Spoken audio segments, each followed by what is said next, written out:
നമസ്കാരം.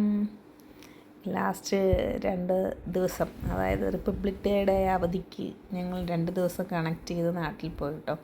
നാട്ടിൽ ചെന്നാൽ ഇനിയിപ്പോൾ ഉത്സവമേളങ്ങളാണ് ഉള്ളത്.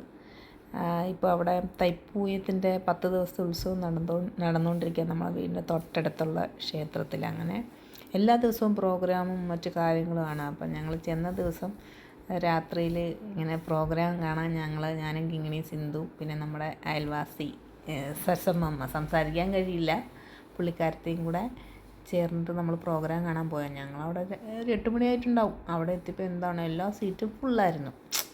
ഞങ്ങളങ്ങനെ ദുഃഖിതരായിരുന്നു അത് കണ്ടപ്പോൾ. പക്ഷേ എനിക്ക് ബുദ്ധിയുള്ളത് കൊണ്ട് ഞാൻ ഏറ്റവും ഫ്രണ്ടിൽ പോയെന്ന് ജസ്റ്റ് നോക്കിയപ്പം ഡാൻസ് കളിക്കുന്ന കുട്ടികൾ അവിടെ ഇങ്ങനെ ഇരിക്കണം. അപ്പോൾ എനിക്കറിയാം ഡാൻസ് തുടങ്ങുമ്പോൾ പിള്ളേർ എണീറ്റ് പോകുമല്ലോ.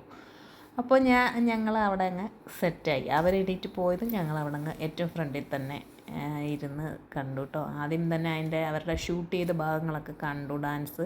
പിന്നെ നമ്മുടെ നൃത്യങ്ങളൊക്കെ തുടങ്ങി. നല്ല സൂപ്പർ ഡാൻസായിരുന്നു.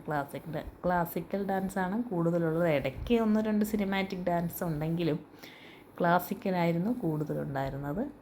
പിന്നെ കുറച്ച് ഫോക്ക് ഡാൻസൊക്കെ ഉണ്ടായിരുന്നു. എനിവേയ്സ് കുറച്ച് 2-2.5 മണിക്കൂർ നല്ല സൂപ്പർ ഡാൻസൊക്കെ കണ്ട് വളരെ സന്തോഷമായി തോന്നുന്നു. കാരണം അതാണ് നാട്ടിൻ്റെ ഒരു സന്തോഷം. അതാണ് ഈ സമയങ്ങളിൽ എല്ലാ ദിവസവും പ്രോഗ്രാമൊക്കെ ഉണ്ടല്ലോ. അങ്ങനെ ഞങ്ങൾ അതൊക്കെ കഴിഞ്ഞ് രാത്രി ഒരു 10:30 ആയപ്പോൾ ഞങ്ങൾ വീട്ടിലേക്ക് ഇഞ്ഞ് പോരുന്നു. അപ്പോൾ ഓക്കേ.